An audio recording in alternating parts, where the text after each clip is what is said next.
something that I would note is just we talked a lot about transfer of power and the election, and it's worth remembering that this president was never given an orderly transition of power. His presidency was never accepted. In fact, before his election, we know Crossfire Hurricane was launched by Peter Strzok to pursue baseless allegations about the president's ties with Russia. That's before he was president, trying to subvert the will of the American people. We know in August, Peter Strzok wrote a text message about an insurance policy against a Trump presidency, once again trying to silence the voice of the American people. In 2016, we know in October that there was a FISA warrant taken out to spy on the Trump campaign. And then the American people spoke, and they spoke commandingly in electing President Trump despite all of the odds. And what happened after he was elected?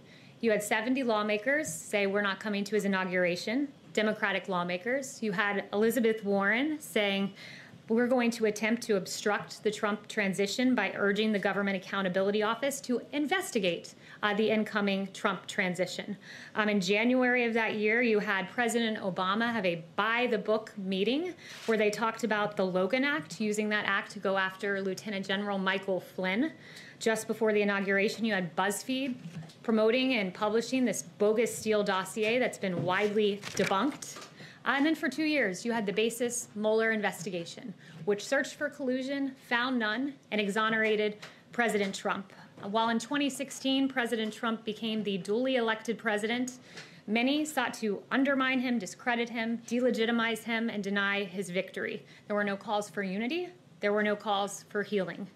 So while every legal vote is counted, let us not forget the inexcusable transition or lack thereof that President Trump had to endure in 2016 and 4 years into his presidency. Thank you, everyone, for the very good and substantive questions today. Do you understand that law?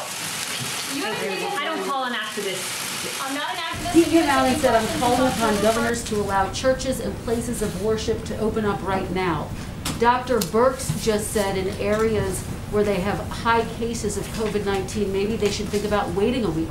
So which is it, and why the mixed messaging? That's up to the governors. As it's said in our guidance, we note that while many types of gatherings are important for civic and economic well-being, religious worship has particularly profound significance to communities and individuals, including as a right protected by the First Amendment. The president wants to see these communities open. Dr. Birx was integral to making these guidelines, and they lay out a pretty clear path for faith communities to reopen. The president said he's going to override the governors. Under what authority would he do that? And to your point, he said several weeks ago, this is all up to the governors. Well, I think you're posing a hypothetical, and I think we can all hope that we see governors. Would override the governors. You're posing a hypothetical, though. You're assuming that governors are going to keep churches shut down and keep mosques shut down and keep synagogues shut down. That is a hypothetical question, and we will leave it to these faith communities to reopen. And said if governors don't we'll leave it to faith communities to reopen. And Kristen, I think we can all hope that this Sunday people are allowed to pray to their gods across this country. That's a good thing. And I'd also note there's detailed guidance in here about the way that you can clean your facilities, promote social distancing. So this is something that we should all look at and be thankful that we are encouraging these faith communities to reopen and do so in a safe way. And we'll leave it to parishes to open in a safe fashion. What yes. is the president referencing? Does the White House now support these churches that are defying governor's orders and opening up?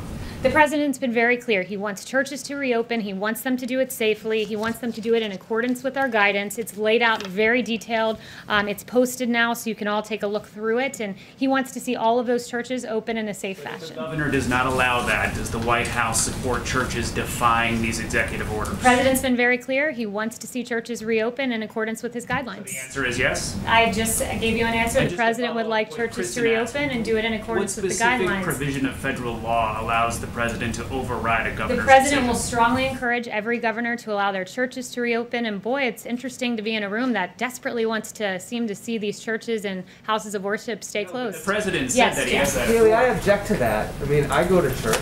I'm dying to go back to church. The question that we're asking you and would like to have asked the president and Dr. Birx is it safe?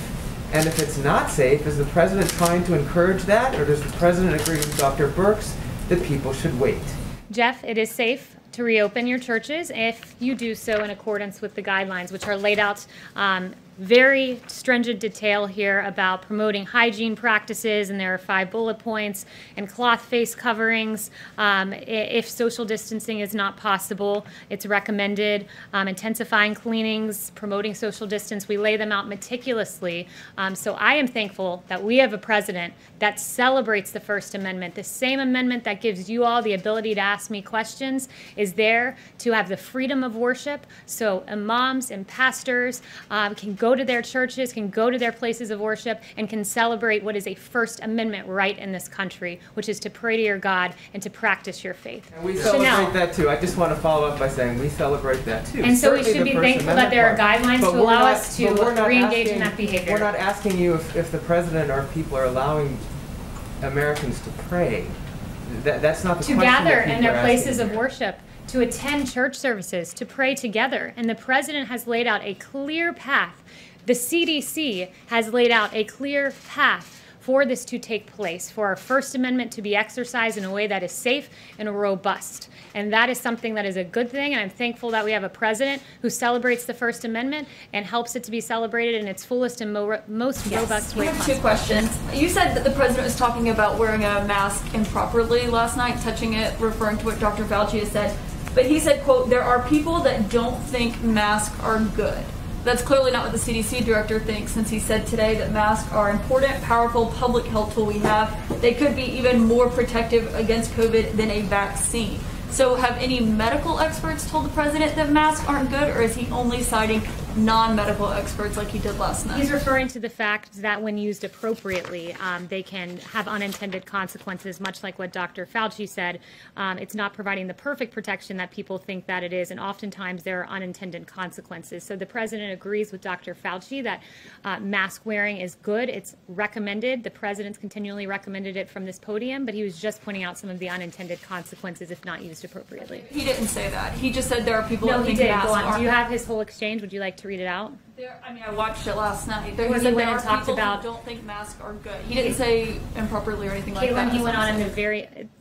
Unfortunately, a bunch of you are very keen on doing selective editing of the president's quotes and not referring to the second half. Directly under that statement, he talked about a waiter touching the mask, then touching a plate, and that being an unintended effect of wearing a mask. That is an example of a mask not being used appropriately. Waiters don't think masks are good. But And he described the exact scenario in which a mask could have an unintended consequence if not used appropriately. And we can send you the clip. We'll put it up on Twitter for you. It's okay. I just wanted to see if there's any medical experts who have said that.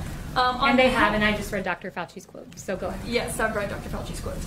On the healthcare plan, the chief of staff said today that there is going to be one unveiled before the election, one that the president has been promising for over a year now, long before then.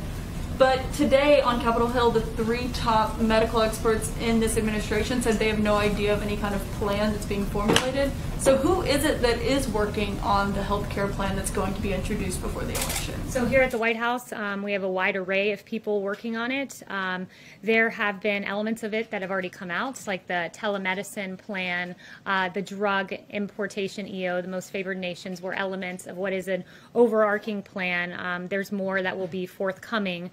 And in aggregate, it's going to be a very comprehensive strategy, one where we're saving healthcare while Democrats are trying to take healthcare away, where we're making healthcare better and cheaper, guaranteeing protections for people with pre-existing conditions, stopping surprise medical billing, increasing transparency, defending the right to keep your doctor in your plan, fighting lobbyists and special interests, and making healthier and finding cures to diseases. And those are the principles that will animate multiple stakeholders here at the White House who work on policies. So our Domestic Policy Council and others are working on a health care plan. Not the CDC director, not Bob Kadlec, not Admiral Jouar. None of them have any idea about the health care plan. I'm not going to give you a readout of what our health care plan looks like and who's working on it. If you want to know, come work here at the White House. Yes. So I just wanted to know who's working on it. Yes.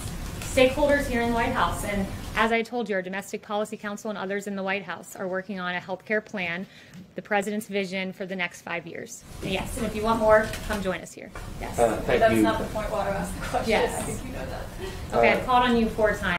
Can you explain what the legal authority the president is for designating Antifa as a terrorist organization? And can you also talk about why he does not want to label white supremacist groups that are domestically located as terrorist organizations as well. So let me address the first part about legal authority. Title 18, Section 2331 allows that the term, it defines domestic terrorism as involving acts dangerous to human life that appear intended to influence the policy of a government, and other elements are laid out, and it allows the Department of Justice, when utilizing this statute, to invoke greater investigatory authority and to invoke harsher penalties. I would note that the Justice Department has in the past used domestic terrorism in consultation with acts of white supremacy or what were racially motivated acts. Like in April 2020, a Florida man pled guilty to threatening an African-American Charlottesville City Council candidate. And at that time, the FBI Joint Terrorism Task Force was utilized. Same in the case of February 2020, where it was used in connection to 4 racially motivated violent extremists. And I would also note the president's long history of condemning white supremacy and racism. There is no place in society for these egregious, despicable ideologies. Jen. Why haven't he designated any white nationalist groups as terrorist organizations? It has been used. I explained how in this case that domestic terrorism will be used as a way that the crime is prosecuted. It's a prosecutorial method, and it was utilized in the same exact way with regard to white supremacy. Yes.